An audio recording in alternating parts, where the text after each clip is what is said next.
Mga kapatid, ang homilya po ngayong araw ng Biyernes pong ito ay hango po sa babasahin kong ito.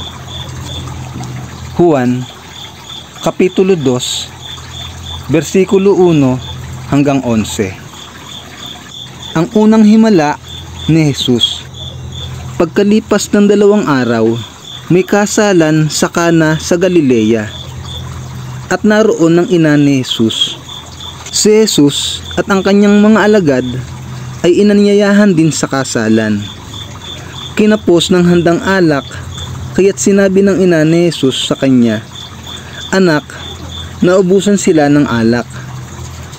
Sinabi ni Jesus, "Huwag po ninyo akong pangunahan, ginang. Hindi pa po ito ang tamang panahon." Sinabi ng kanyang ina sa mga naglilingkod, "Gawin ninyo ang anumang sabihin niya sa inyo." May 6 na banga doon, ang bawat isa'y naglalaman ng 75 hanggang 115 litro. Ang mga ito ay nakalaan para sa paghuhugas ayon sa tuntuning pangreliyon ng mga Hudyo.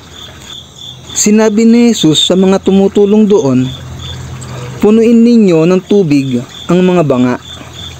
At pinunungan nila ang mga banga.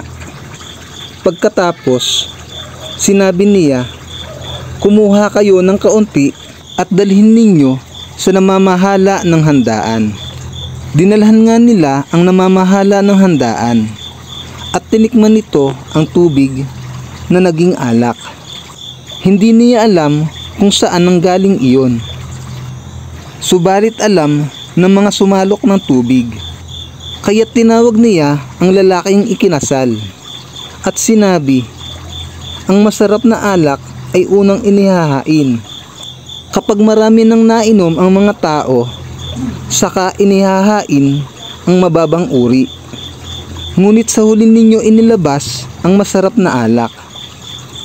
Ang nangyaring ito sa Kana sa Galilea, ang unang himalang ginawa ni Jesus. Sa pamamagitan nito'y inihayag niya ang kanyang kapangyarihan at nanalig sa kanya ang mga alagad.